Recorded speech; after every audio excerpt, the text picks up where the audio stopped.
very much for this. I need to introduce Sharon. I think the woman who you all know. Thank you very much, Sharon, for joining us here today. I understand you're on your way to the West Coast. I am on my way to the So West thank you Coast. for taking a few moments out of your time to stop in here and share some information with us. Well, I'm really glad to be here, and I'm glad to see a wonderful combination of new faces and lots of familiar faces. I'm going to run through just a really quick laundry list of things that are going on that may be of interest to you, and then I'd really like to engage in a dialogue and talk about what you guys want to talk about and have it really be a two-way conversation. So a couple of things that touching on and building on where Donna started. I think that I appreciate the focus on the four areas that she talked about, and I think that the other underlying piece in all of that is going to drive a lot of what happens in terms of funding and public policy and whatnot is back to that collaboration piece. And really, as you guys know, you've heard me saying it now for 3 years, and I appreciated your comments, Sherry. What is this relationship going to look like across the DDAC network? Because the bottom line is that we are under threat in the budget processes under sequestration. The reality of that is that the DDAC programs are very, very small. And so the good news of that is that we're probably not at risk of total elimination. But if we do not hang together, we will hang apart. And you guys know this. You know the dynamic. You know that you get more money than anybody else, and that frankly, it's harder to articulate what the councils do than it is to articulate what the university centers and the PNAs do.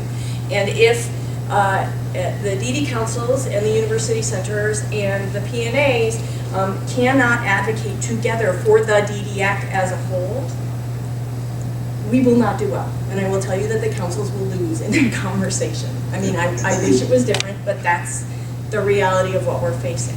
So I think that that's really clear. And we saw that with the PNS funds 2 years ago, right? I mean, we had everyone advocating for their own programs and nobody advocating for PNS. And then, gosh, everybody was like, what happened? We lost all this PNS money. Well, guess what, guys? I can't stand up on the Hill and say, this is why this is important. You have to do that, okay? And this is a very dangerous time for us not to talk about the DDAC as a whole and why this network, with its very thoughtful set of relationships, is all equally important, okay?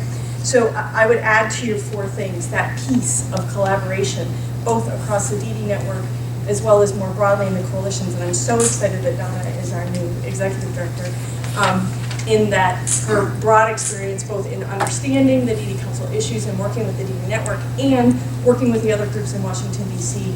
will be critical in that role in terms of advocacy. The question came up around our relationship with NACDD. We see NACDD and NDRN and AUCD as partners, okay?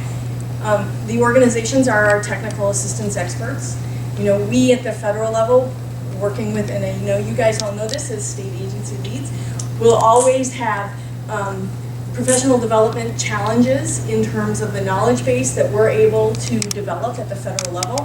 When I have a staff of about 30 people trying to manage this across the entire country, their knowledge base in terms of being able to support you on technical assistance when it relates in particular to policy and content is under development, and we're working really hard to develop those skills within the federal agency.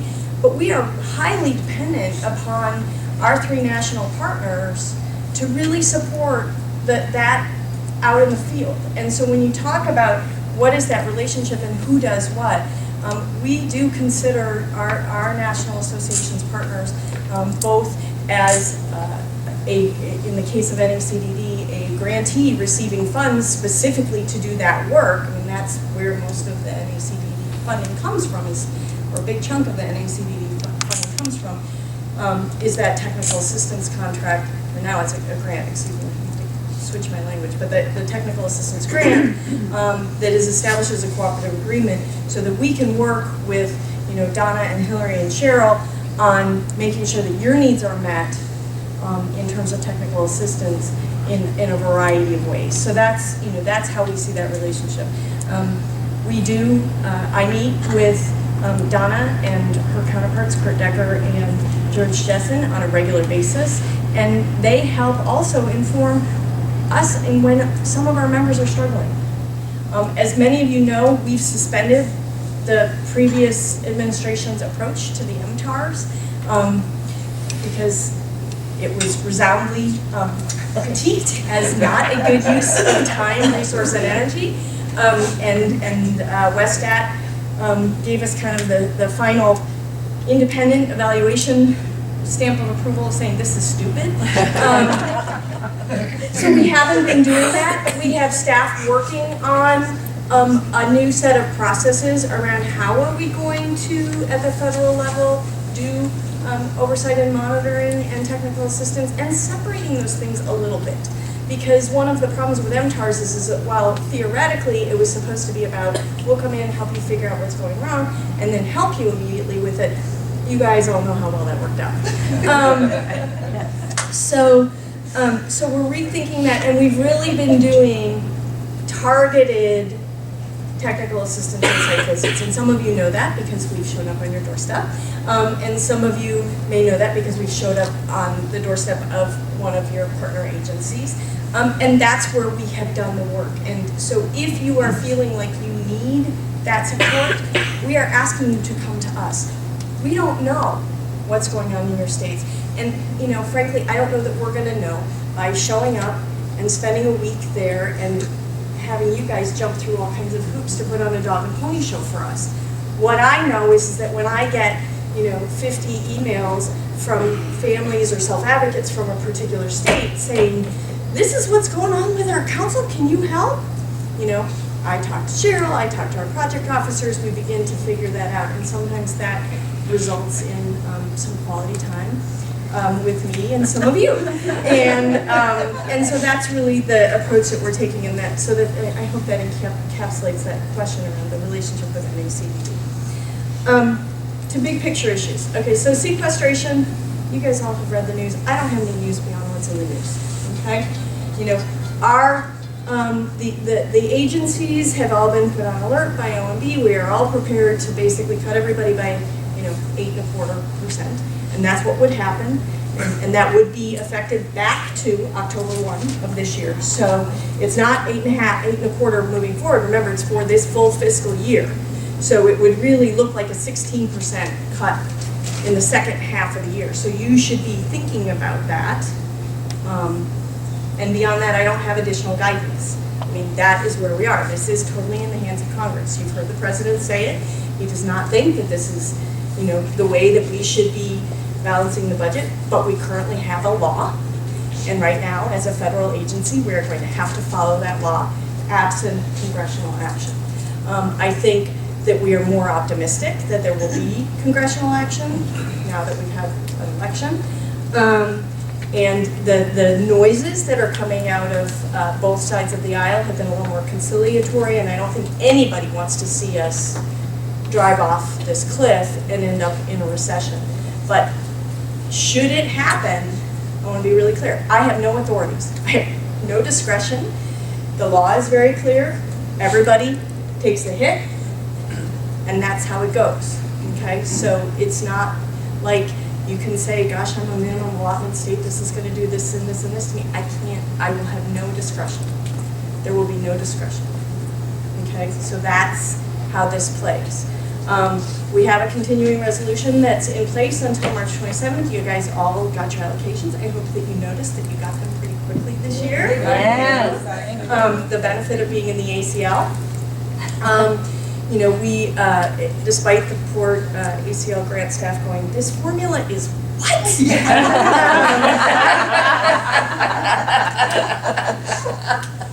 I said, oh, we didn't tell you you have to have a PhD in math to do this.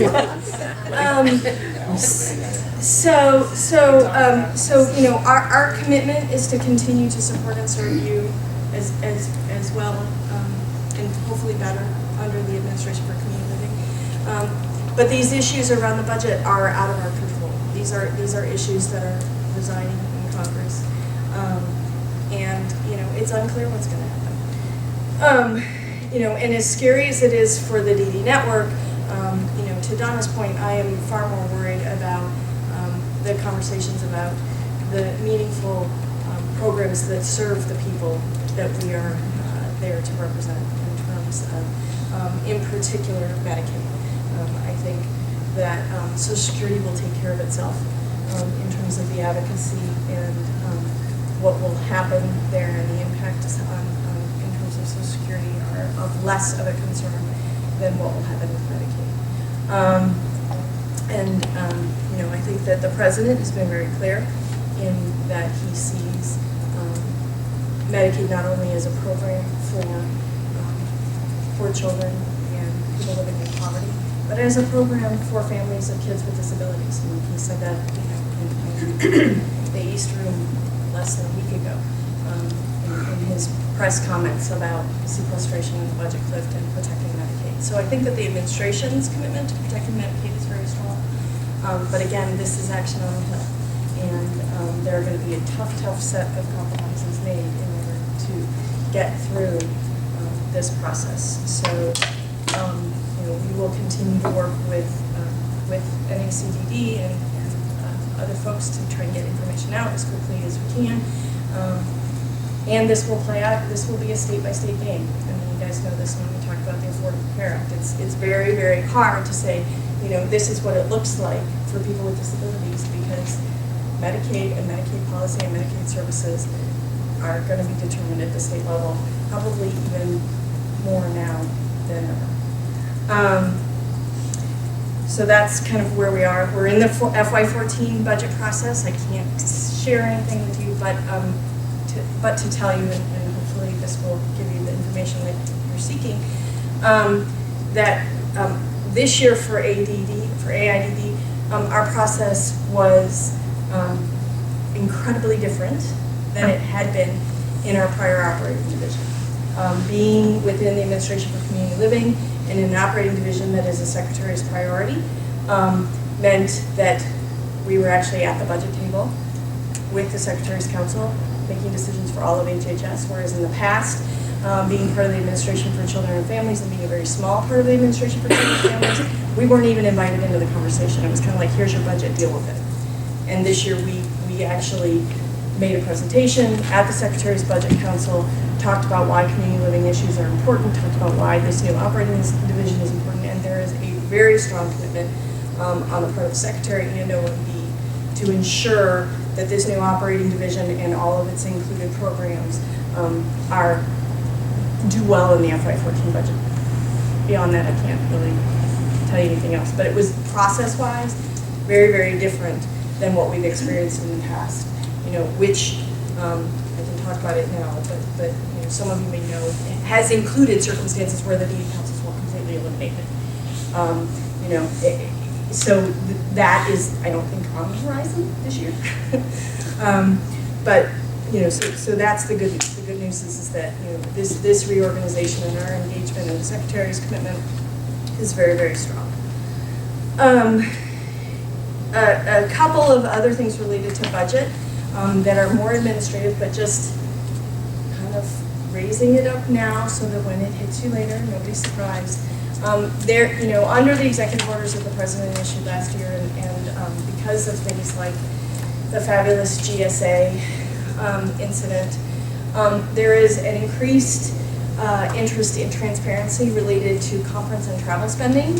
Some of you have seen some of that from us already. It will get worse before it gets better. We are now, effective next year, going to have to put all of those expenditures up